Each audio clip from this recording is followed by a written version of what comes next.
In the autumn of 1989, thousands of everyday residents of Belgium began seeing strange craft in the night sky. Such was the consistency and regularity of UFO reports that the authorities took them seriously, culminating in a July 1991 press conference at which senior members of the Belgian military provided footage showing a jet fighter interception of one of the strange craft that had appeared on radar.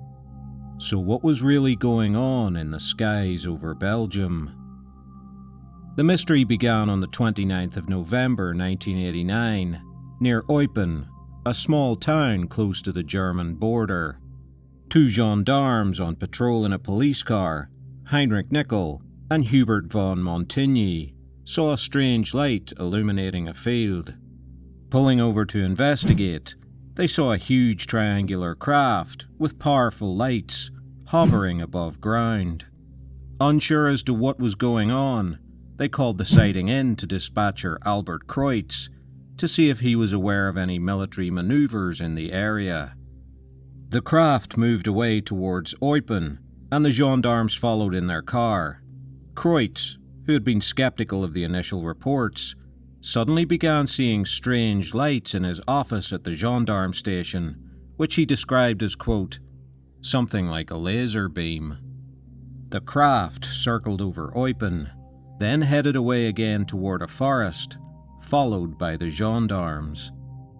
Kreutz had by now contacted local airports, who reported back that there was no unusual activity.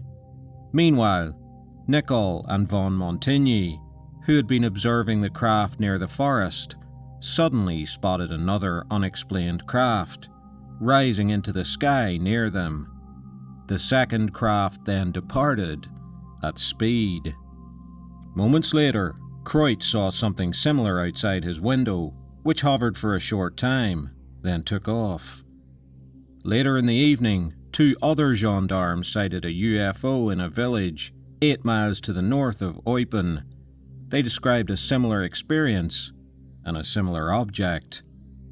The next day, 11 other gendarmes and dozens of private citizens made near identical reports. The story was picked up by the media, and UFO mania spread across Belgium.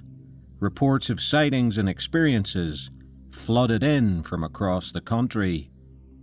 After a hiatus of a few months, the next wave of UFO incidents began in March 1990. After a sighting near Brussels was confirmed at a NATO radar station as a UFO, two F-16s from the Belgian Air Force scrambled and were able to lock onto the object, only for it to disappear at great speed. The height of the second wave of new sightings came in April 1990, when a photograph emerged that purported to show one of the presumed alien craft. Then, as now, the Belgian UFO wave divided opinion into skeptics and believers. So what is more likely to be true? Was Belgium really the subject of large-scale UFO incursions? The first fact to consider was that the incidents only occurred in Belgium. Eupen, for example, was not only near the German border, but also frontiers with the Netherlands and Luxembourg. Yet few, if any, sightings were reported elsewhere. In the pre-internet world, sudden fads and crazes took much longer to spread, and sometimes they never spread at all.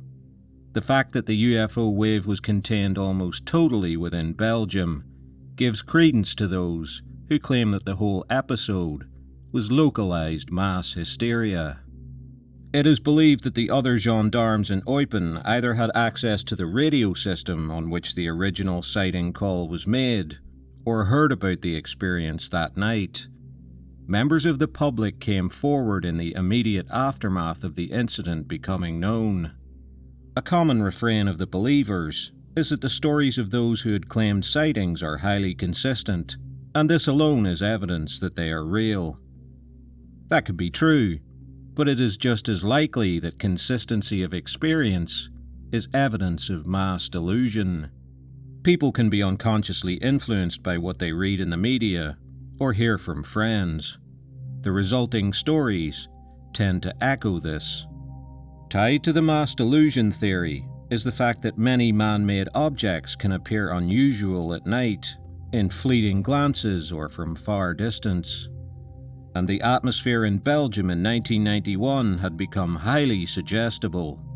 People were looking for strange things at night. Once media interest in the subject waned, so too did the sightings. The pilots who pursued the object seen on radar never actually made eye contact with it. The Belgian Air Force, while concluding that the object was unexplained and potentially a UFO, could also not definitively say that it wasn't interference or a false reading, known in radar terminology as brag scattering. Finally, the famous photo turned out to be a fake. In 2011, a man named Patrick Marischal invited Belgian reporters to his home to show them what he and some friends had done to achieve the prank. Taking a sheet of styrofoam, they cut it into a triangle, painted it black, embedded a flashlight in each corner, then hung it from a string. Marischal provided a series of photos of their early efforts that preceded the final shot. In all likelihood, the Belgian UFO wave was a case of genuine mistaken identity, which quickly accelerated into mass hysteria and delusion.